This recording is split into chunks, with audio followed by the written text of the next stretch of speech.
안녕하세요. 반갑습니다. 전승욱입니다.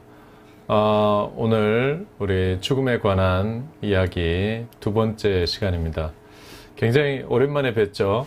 네, 그동안 제가 조금 바쁜 관계로 오랜만에 시간을 갖게 됐습니다.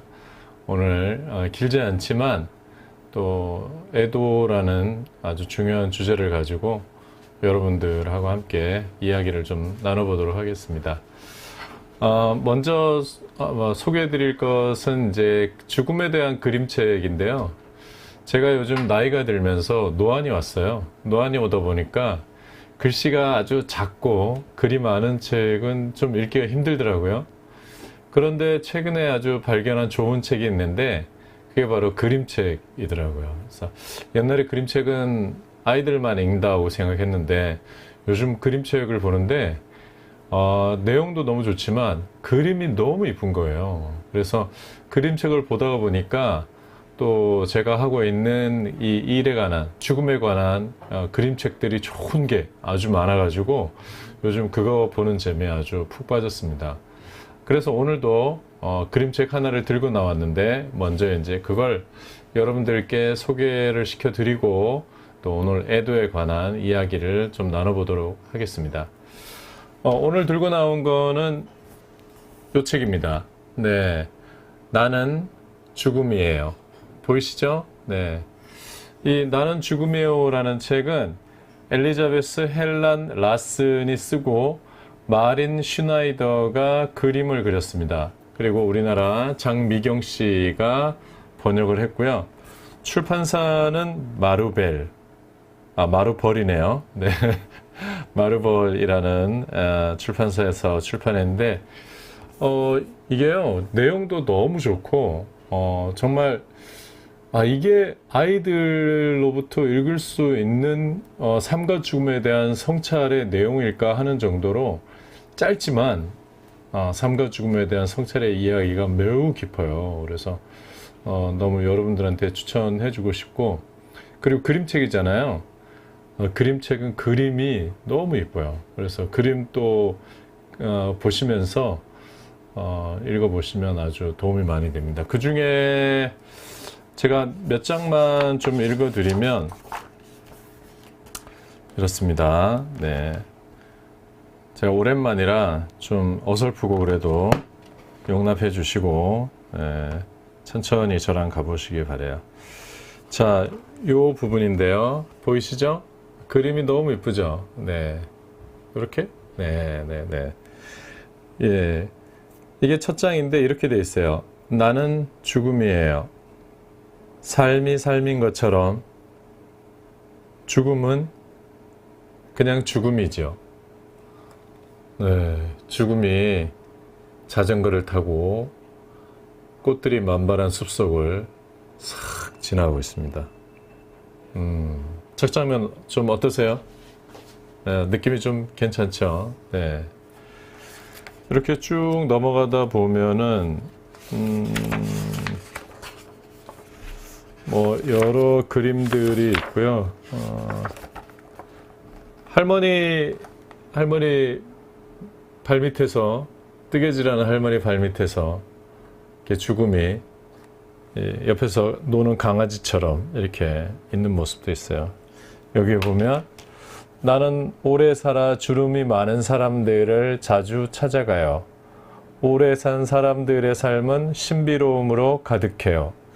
마치 맛있는 음식이 가득 찬 것처럼 말이에요. 그렇죠. 죽음은 아무래도 나이 드신 분들한테 많이 찾아가죠. 근데 표현이 너무 재밌는 것 같아요. 오래 산 사람들의 삶은 신비로움으로 가득하다. 그리고 비유가 맛있는 음식이 가득 찬 것처럼 아주 묘한 표현이에요. 네. 그리고 마지막에 보면 저는 이 문구 읽고 참 대단하다 이렇게 생각을 했는데요. 여기에 뭐라고 되어 있냐면 딱 두 줄 되어 있어요. 삶과 나는 하나예요. 이렇게 되어 있어요. 그러니까 죽음은 삶과 다른 것이 아니고 하나다 이렇게 얘기하고 있고요. 예. 여기 그림 보면은 죽음이 숨어있는 삶을 찾아가서 인사 나누는 게 보여요. 그러고는 같이 다니네요. 삶과 나는 모든 생명의 시작과 끝을 함께 하지요. 이렇게 돼 있어요. 이렇게 쭉 읽어보면요. 네, 되고요. 이 책을 읽으면서 저도 이제 또 다시 생각을 하게 됐어요. 죽음이라는 것은 삶의 끝이고 또 삶과는 완전히 다른 것이고 때로는 삶을 파괴하는 것이라고 생각을 했었는데 오늘 이 그림책에서는 죽음과 삶은 다르지 않다. 하나다. 항상 함께 있다. 이렇게 이야기하는 모습을 보고 좀 죽음을 새롭게 생각하게 됐어요. 그 죽음이 삶에 연결되어 있는 것이니까 삶을 잘 살아야겠다. 그래야 좋은 죽음이 오는 게 아닐까 그런 생각이 들었습니다. 네, 오늘 이렇게 해서 시작인데 조금 길었죠. 나는 죽음이에요 라는 그림책을 소개해 드리는 걸로 시작을 했고요. 오늘은 이제 애도의 문제에 대해서 간단하게 여러분들하고 이야기를 한번 나눠볼 텐데요. 네. 우리나라는 이제 장례식은 아주 성대하게 치르는데 애도 프로그램이 없어요. 그러니까 어떻게 보면 장례를 이제 사회적 관계의 행사로 이제 여기다 보니까 각 개인들이 상실로 인해서 가족이나 지인을 잃어버리는 것으로 인한 아픔을 좀 돌보고 어루만져 주는 일에는 조금 소홀한 것 같아요. 근데 해외 사례를 보면 그런 장례 후에 한 달이든 또는 49일이든 그 정도의 기간을 두고 애도하는 프로그램들, 행사들을 만들어서 유족들을 또 깊이 애도하는 그런 시간들을 가지는 거를 종종 볼 수가 있고요. 그거 보면 참 되게 부러운 것 같아요. 그래서 오늘은 이제 애도란 무엇인가 하고 캐나다의 애도 사례에 대해서 간단하게 여러분들하고 말씀을 한번 나눠보겠습니다. 지금 화면에 보이는 거는요, 디그니티 메모리얼이라는 이제 애도와 장례를 치러주는 어떤 캐나다 기업의 홈페이지 프로그램 앞부분이에요. 그래서 How to Plan a Celebration of Life. 캐나다는 이 애도를 Celebration of Life라고 하거든요. 그러니까 죽음 이후에 고인의 삶을 축하하고 고인의 삶을 찬사를 보내는 그러한 시간들을 어떻게 가질까 하는 것들을 대중적으로 같이 공유하고 나누는 그러한 프로그램들이 아주 잘 돼 있습니다. 그래서 오른쪽 여러분들이 보시기에 오른쪽 그림이죠. 오른쪽 그림은 이제 노부부가 둘이 서로 이제 이렇게 안고 춤을 추면서 있는 그림이고 왼쪽은 그 셀리브레이션 행사, 그죠? 그래서 questions for funeral celebrants. 예. 그래서 장례 애도 행사를 준비하기 위한 여러 가지 질문들 해서 거기에 사진에 나온 제목들은 이제 애도 행사를 셀리브레이션을 진행하는 그런 현장 사진이에요. 네. 다음 넘어가서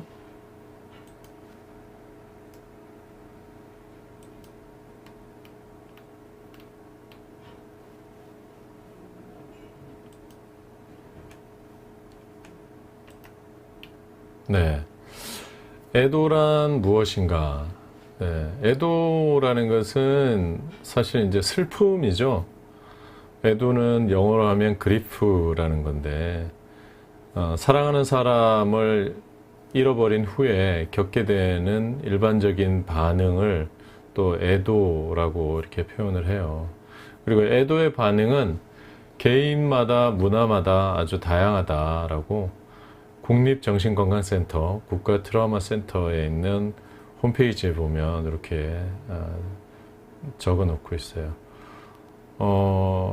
우리가 이제 어떤 것을 잃어버릴 경우에 굉장히 이제 슬프잖아요. 힘들고, 네.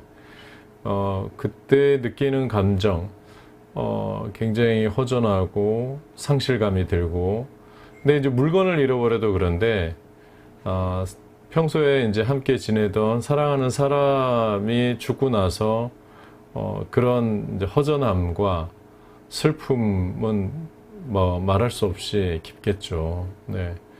그럴 때 사람들은 누구나 굉장히 이제 힘들어 하는 그런 시간들이 오죠. 네.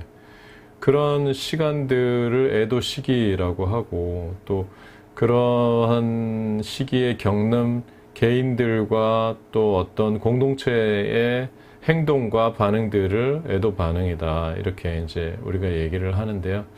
근데 뭐 이 단어의 정의보다는 사실은 우리 문화에서는 애도라는 그런 과정 자체가 매우 소홀히 여겨지고 있고 또 많이 생략되고 있는 상황이에요. 사회적으로도 그렇고 개인적으로도 그렇고. 그렇다 보니까 이게 해소되지 않은 애도가 우리에게 스트레스로 쌓여 있다가 나중에 정서적인 문제나 관계적인 문제나 또는 이제 심하면 트라우마로 남게 되는 그런 경우가 굉장히 많습니다. 그래서 이제 애도 반응이라는 게 있는데요. 이게 이제 그런 상실을 겪었을 때 각 사람마다 어떻게 반응하는지 그런 것들을 이제 정리해 놓은 말인데, 애도 반응에는 뭐 정서 반응이라는 거, 신체 반응, 인지 반응, 행동 반응 이런 게 있어요. 당연한 건데 정서 반응은 이제 슬퍼하거나 우울해하거나 그리고 이제 자기를 비난하는 그런 반응들도 있어요. 가족을 잃어버리고 어머니를 보내고 난 후에 자녀들이 내가 어머니를 잘 돌보지 못했다라는 그러한 자기 비난을 하는 경우도 많이 있고요. 특히 이제 자살자 가족들은 자기 비난이 아주 심하죠. 그래서 이러한 애도 반응이 있는 경우가 있고, 또 충격, 때로는 뭐 드물게 또 해방감을 느끼기도 하죠. 그러니까 너무 이제 아프다가 가족이 떠나갔을 경우에는 가족이 이제 고통에서 해방이 되었다라는 그런 해방감과 또 좀 짐을 벗어내는 그런 뭐 정서적인 애도 반응이 있을 수가 있죠. 또 신체 반응으로는 소화불량이나 두통 이런 것들도 이제 몰려오게 되고, 또 뭐 인지 반응으로는 떠나갔다라는 거를 이제 믿지 못하게 된다든가, 또는 뭐 신을 절대자를 원망한다든가, 왜 구해주지 않았냐. 때로는 이제 우리가 사람이 방어 기제라는 게 있잖아요. 그래서 슬프고 힘든 굉장히 큰 스트레스가 있으면 단기적으로 기억 상실에 걸리기도 하는데, 그래서 이제 그런 기억들이 너무나 슬플 때에는 그걸 잊어버리기 위해서 기억력 저하가 오기도 하고 합니다. 행동 반응은 이제 사랑하는 사람 보낸 이후에 잠을 못 자기도 하고, 때로는 슬픔을 잊어버리기 위해서 일에 지나치게 몰입하기도 하고, 또 예민해져서 짜증을 내기도 하고, 또 심지어 어떤 분들은 이제 완전히 그냥 자기를 놔버리고 방치된 그런 생활을 이제 하기도 하는데, 이게 뭐 큰일 났다, 저 문제다 이런 거라기보다는 상실을 겪고 난 사람들은 대체로 어느 정도는 다 이러한 과정들을 겪는다. 오히려 정상적인 거다. 그러니까 상실을 겪고 난 후에 이 정도의 애도 반응들이 있어야 내적으로 스트레스나 이런 것들이 좀 덜 쌓이고 조금 이제 해소가 되는 그런 과정들이 오게 된다는 거죠. 근데 이제 그 애도 반응이 즉시 오지 않고 그 당시에, 그러니까 상실을 겪은 당시에 슬픔이 오고 고통이 오고 막 힘든데, 그럼 그때 표현을 해야 되잖아요. 예를 들어서 제가 어느 날 이렇게 누구랑 앉아있는데 누가 저를 딱 때렸단 말이에요. 그럼 제가 그 현장에서 아파, 왜 때리는 거야, 나 너무 힘드네, 이렇게 이제 표현을 해야 되는데, 제가 이제 저를 때린 사람이 너무 무서운 사람인 거예요. 그래가지고 참는 거죠. 참고 표현도 못하고 그래가지고 이제 집에 가는 거죠. 그리고 하루 이틀 3일 이렇게 지나고 났는데 그때 막 아픈 거예요. 근데 그때는 맞은 팔은 안 아프죠. 근데 어디가 아파요? 마음이 아프죠. 모멸감도 들고. 그러면 현장에서 맞았을 때 아프다 이렇게 표현을 해주면 그냥 그때 아프고 마는데, 그때 아플 때 아프다고 얘기를 못하면 시간이 많이 지난 다음에 그게 증폭이 되는 거예요. 내면에서 증폭이 돼서 나중에 이제 과도하게 안 느껴도 되는 모멸감도 느끼고 막 정신적인 문제까지 올 수 있잖아요. 그런 거를 뭐라 그러냐면 지연된 애도의 문제다 이렇게 얘기를 합니다. 그래서 장례식장에 우리가 흔히 많이 겪죠. 이제 가족이 돌아가시면 장례식장에서 우리가 뭐 슬퍼할 시간이 없잖아요. 막 슬퍼하고 힘들어하고 어머니 또는 아버지를 기억하고 그 시간에 막 그런 지나간 시간들을 좀 회고해보고 이런 게 필요한데, 우리 장례식은 현재 이제 손님 접대가 제일 중요하잖아요. 그러니까 정말 제일 중요한 3일 동안 손님 접대하느라 슬퍼할 시간이 없는 거예요. 그리고 이제 사람들이 슬픔을 별로 권장하지 않아요. 우리나라 좀 정서가 좀 그런 것 같아요. 견뎌야 되고 슬퍼도 안 울어야 되고. 옛날에 그 무슨 노래 있었죠? 외로워도 슬퍼도 나는 안 울어. 네, 캔디가 지연된 애도로 굉장히 마음의 상처를 겪었을 가능성이 많습니다. 네, 울어야 돼요. 근데 이제 울지 못하게 하고 슬퍼하지 못하게 하고 그러면 지연된 애도의 문제를 겪을 수가 있어요. 그러면 이제 제가 지금 써놓은 것처럼 어느 날 갑자기 막 감정이 폭발하는 거예요. 화를 낸다든가 갑자기 울음을 터뜨린다든가 뭐 그럴 수가 있죠. 또는 이제 일상생활이 잘 안 되죠. 왜냐하면 이 마음이 뭔가 정돈이 안 되니까 집중도 안 되고, 근데 이제 그 슬픔이 계속 마음을 끌어당기니까 일상생활이 좀 어렵죠. 사람들 만나기는 당연히 어려워지겠죠. 네, 그리고 감정이 복잡해져요. 아프면 아프다, 좋으면 좋다 이렇게 해야 되는데 그거를 표현을 못하니까 뒤섞여 버리는 거예요, 감정이. 그래서 자기가 지금 겪고 있는 이 감정이 뭔지를 모르게 될 정도로 복잡해지면 이 사람이 그러면 이제 자아가 자꾸 상실이 되잖아요. 그럼 자신감도 떨어지고 복잡해지는 거예요. 당연히 심리적 혼란이 오겠죠. 네, 이게 마음에 문제가 생기면 신체 건강 문제도 생깁니다. 그래서 이거를 신체화라고 얘기를 하잖아요. 두통도 오고 뭐 몸이 여기저기도 쑤시고 아프고 이제 그런 문제들이 많이 생기죠. 그리고 트라우마 심하면 이제 공포증까지 생기는 거예요. 트라우마가 생겨서 죽음이라는 문제로 인해서 심지어 제가 이제 봤던 분은 죽음에 대한 공포 때문에 일상생활을 못해요. 식사도 못하고 항상 그 공포에 떨고 있는 거예요. 그리고 이제 이 애도를 딱 하고 어느 정도는 이제 기간에 정리가 되고 좀 시간이 지나면 우리가 좀 마음이 가벼워져야 되잖아요. 근데 그게 안 되는 거예요.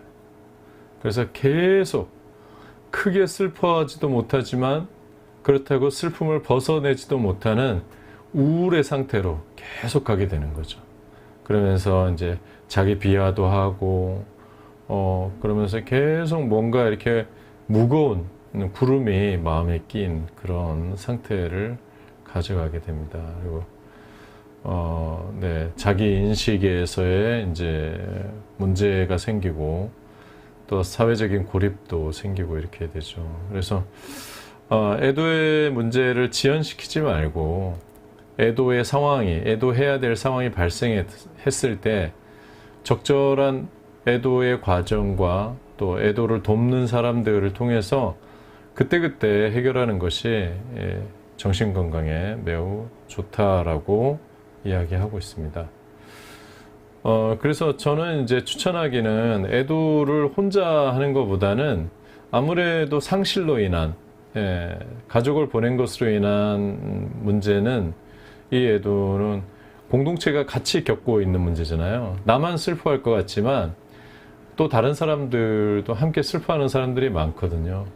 그래서 이걸 공동체 방식으로 좀 애도 의례를 하면 좋겠다 이런 생각이 듭니다. 그래서 장례식 후에 어떤 특정한 날이나 장소를 정해서 애도식을 좀 가지면 좋을 것 같아요. 뭐 지금 장례 형태로는 딱 장례식 때 바로 뭐 애도식을 하기는 사실 쉽지는 않은 상황이니까 장례가 끝나고 나서 뭐 몇 주 또는 한 달 정도 지난 이후에 좋은 날과 장소를 잡아서 좀 애도의 시간을 갖는다면 좋을 것 같고요.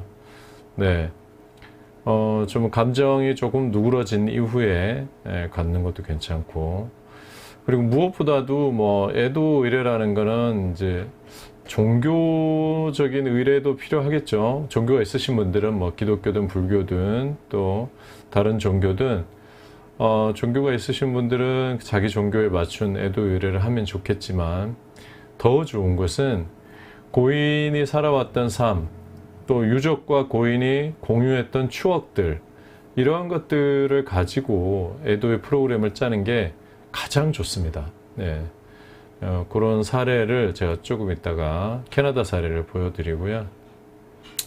그리고 이제 애도하는 데는 기억을 되살리는 게 좋아요. 고인과 함께 했었던 좋은 기억들 있죠.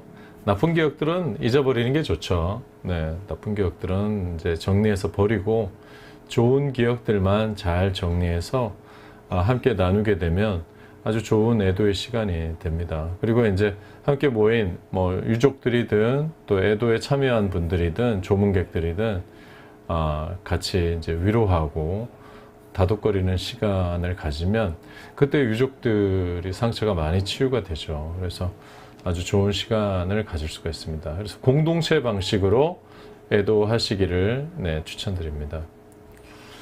네, 오늘 보여드릴 거는 이제 캐나다의 사례인데요. 캐나다는 장례식 이후에 한 달 정도 후에 이제 이 Celebration of Life, 그러니까 이걸 번역하면 인생 찬미죠. 인생을 찬미하다.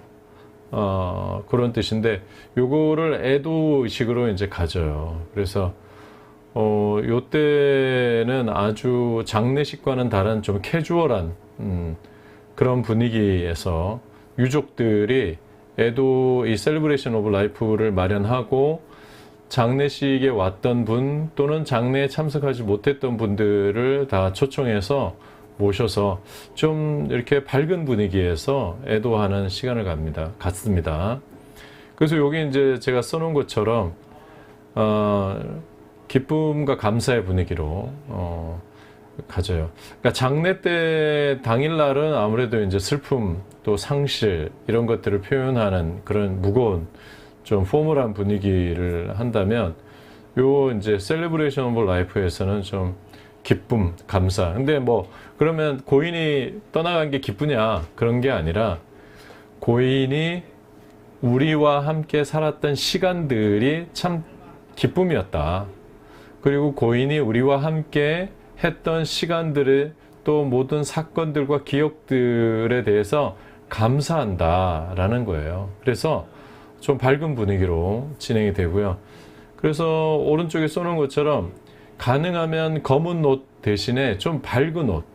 물론 이제 뭐 너무 이렇게 그런 행사에 어울리지 않는 뭐 그런 좀 옷들은 지양이 되겠지만, 또 가능하면 좀 밝고 화사한 옷을 입고 와서 이 셀리브레이션 오브 라이프를 진행하고요. 그 다음에 이제 그 옆에 밑에 보면 개인화된 프로그램이라고 되어 있잖아요. 이거는 이제 고인에게 맞춘 거예요. 그러니까 어떤 뭐 종교나 이런 데 있는 의례 이런 것보다는, 종교가 있는 분들도 이날은 종교의식보다는 그 종교의식은 좀 덜 하고 거의 안 하죠. 안 하고 이 시간에는 그 떠나간 고인의 삶에 초점을 좀 맞춘 개인화된 그런 프로그램들을 하는데, 이때 뭐 고인과의 기억을 되살려서 사진을 본다든지 영상을 본다든지 또 고인의 생애사를 낭독한다든지 또 고인의 사진들을 쭉 가지고 와서 전시해 놓고 사진들을 가지고 고인과 함께 있었던 추억들을 이야기한다든지 또 고인의 유품들 있죠. 유품은 뭐 가족들이 가진 유품도 있을 거고 또 이제 지인들이 고인과 만나면서 서로 이렇게 교환했던 그런 소중한 선물이나 유품들도 있을 거잖아요. 그러면 그런 것들도 다 같이 가지고 와서 이쁘게 전시를 해놓고 고인에 대한 이야기를 나누는 거예요. 근데 그렇게 하다 보면 이런 거죠. 아, 고인이 우리에게 얼마나 소중한 사람이었던가 하는 거를 원래 알고 있었지만 이날은 더 명확하게 재발견하고 또 공동체가 함께 공유하는 거죠. 근데 이런 모습을 볼 때 유족들은 굉장히 자랑스럽죠. 네. 그러니까 제가 이제 장례를 치러 보면 유족 입장에서는 우리의 가족이 떠나간 가족이 친구들이나 사회관계 안에서 매우 소중한 사람이었다라는 것을 이렇게 확인하게 될 때 굉장히 위로를 많이 받더라고요. 그래서 이 시간도 유족들에게는 이 자체로만 해도 굉장히 큰 위로를 주고 상실을 많이 치유해줘서 애도의 과정을 잘 거쳐갈 수 있도록 도와주는 중요한 시간이라고 할 수 있습니다. 그래서 장소도요, 뭐 어떤 특정한 장소에서 하는 게 아니고, 뭐 장례식장은 당연히 아니죠. 장례식장에서는 하지 않습니다, 이거는. 가능하면 고인과의 추억이 있었던 장소 중에 좋은 장소, 심지어는 바닷가에서 하기도 해요. 뭐 좋은 이쁜 별장이나 또 고인과 함께 있었던 추억이 있었던 아주 아름답고 좋은 뭐 거실, 우리 집 마당, 뭐 이런 아주 그 숨결과 촉감이 아직도 남아있는 그런 장소에서 이제 이런 셀리브레이션을 하게 되죠. 그리고 음식도 고인이 좋아했던 음식, 또 우리가 좋아하는 음식, 맛있는 음식, 이 굉장히 중요하게 여깁니다. 뭐 일괄적으로 육개장 먹고 이런 게 없어요. 고인이 좋아했던 음식, 뭐 케이크도 있을 거고, 뭐 여러 가지가 있을 수 있잖아요. 네. 그런 음식과 음료들을 갖고 나와서 또 함께 먹는 거예요.